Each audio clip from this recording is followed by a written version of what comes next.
স্ত্রী কখনো প্রিয় নারী হতে পারে না, কারণ স্ত্রীর অনেক ভুল। বেশিরভাগ লোককে যদি প্রশ্ন করা হয় আপনার জীবনে প্রিয় নারী কে, তাহলে উত্তর আসবে মা, বোন, ঠাকুমা, দিদিমা ইত্যাদি ইত্যাদি। কারণ সে তাকে কোলে পিঠে করে মানুষ করেছে। খুব অবাক লাগে, একজন মানুষও বলে না স্ত্রী। আসলে সমস্যা একটাই, বউকে ভালোবাসি বললে মান সম্মান চলে যাবে, বউয়ের কাছে ছোট হয়ে যাবে, মা বাবা কি বলবে। অথচ এই মেয়েটাই একদিন একসাথে জীবনের যুদ্ধটা করবে বলে বাবার বাড়ির আভিজাত্যকে দূরে রেখে স্বল্প বেতনের ছেলেটার হাত ধরে বাবার বাড়িটা ছেড়ে এসেছে। শ্বশুর বাড়ির ঝাল তরকারি না খেতে পেরেও বাবার বাড়িতে জানিয়েছে যে সে খুব ভালো আছে। নিজের বিছানা, মায়ের রান্না, তার প্রিয় বাড়িটা ছেড়ে আসাটা কি এতটাই সহজ ছিল তার কাছে? আর সেই জন্যই হয়তো একজন স্ত্রী কখনোই স্বামীর কাছে প্রিয় নারী হতে পারে না। নমস্কার প্রিয় দর্শক বন্ধুরা, আমি তোমাদের প্রিয় মমতা। আমার মমতা ডেইলি লাইফ চ্যানেল থেকে আমি ভিডিওটি আপলোড করছি। তো কথাগুলো খুবই ভালো লাগলো। কথাগুলো আমার লেখা নয়, কথাগুলো সংগৃহীত। তো কথাগুলো কোথাও যেন হৃদয় স্পর্শ করে গেল, তাই ভাবলাম আজকে সারাদিন কাজকর্মের সঙ্গে তোমাদের সঙ্গে শেয়ার করি সেই কথাগুলো একধার থেকে সত্যি, একদম বাস্তব সত্যি। আজ শুক্রবার, আজকে আমাদের ছুটির দিন। ছুটির দিন কেন বলছি, কারণ আমার কর্তাটির ছুটি আজকে, আর তাই আজকে দিনটা একটু অন্যরকম। এই সকালে একটু দেরি করে ওঠা, একটু অন্যরকম ব্রেকফাস্ট, একটু অন্যরকম লাঞ্চ ডিনার, এই আর কি। কোনো স্পেশাল কিছু নয়, একটু অন্যরকম নিয়মকানুন, খেয়ে ডেলি রুটিন থেকে একটু অবকাশ, এই আর কি।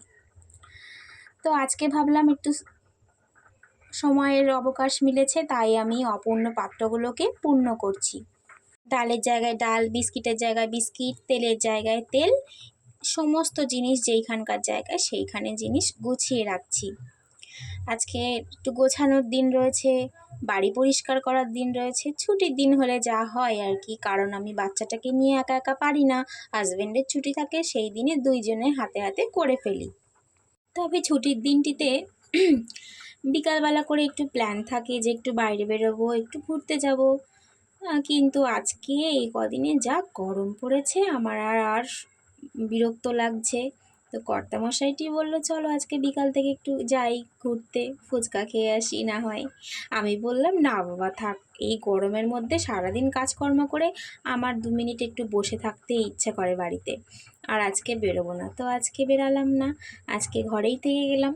তাই ভাবছি আস্তে ধীরে আজকে সারা দিন সমস্ত কাজগুলোকে, যেগুলো ভাবি যে করব, করে উঠতে পারি না, সেইগুলো করি, আর সেইগুলোই তোমাদের সাথে শেয়ার করলাম। তো যেমন কথা তেমনই কাজ, ভাবলাম সবটাই আজকে সংরক্ষণ করব, ভিডিও শেয়ার করব।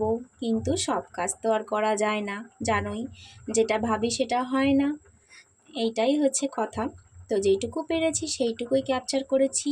ভিডিওটি ভালো যদি লাগে তাহলে অবশ্যই আমাকে কমেন্ট করে একটু জানিয়ে যেও, তাহলে আমার খুব খুব খুব ভালো লাগবে।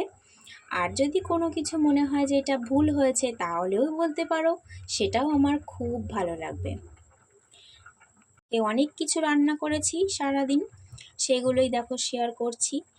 তো আজকে করেছিলাম চিংড়ি মাছের মালাইকারি, তাজা পুঁটি মাছ দিয়ে কুমড়ো শাকের একটা রেসিপি, ওল ডাঁটা ভাজা করেছিলাম, উচ্ছে ভাজা করেছিলাম ইত্যাদি। এছাড়াও রাতের রান্না রয়েছে, রাতে আবার রান্না হবে, এগুলো দুপুর পর্যন্ত আমাদের চলে যাবে। আচ্ছা, ভিডিওর শুরুতে যে সমস্ত কথাগুলো বললাম সেগুলোর একটাও কি তোমাদের জীবনের সঙ্গে মেলে? খুব জানতে ইচ্ছা করে গো। যদি একটু বলে যেও আমাকে কমেন্টের মাধ্যমে, আমি খুব খুশি হব। আমার কিন্তু একটুখানি হলেও মিলেছে। তো দেখা হচ্ছে আবারও কোনো একটি ভিডিওতে, ততক্ষণ সবাই ভালো থেকো।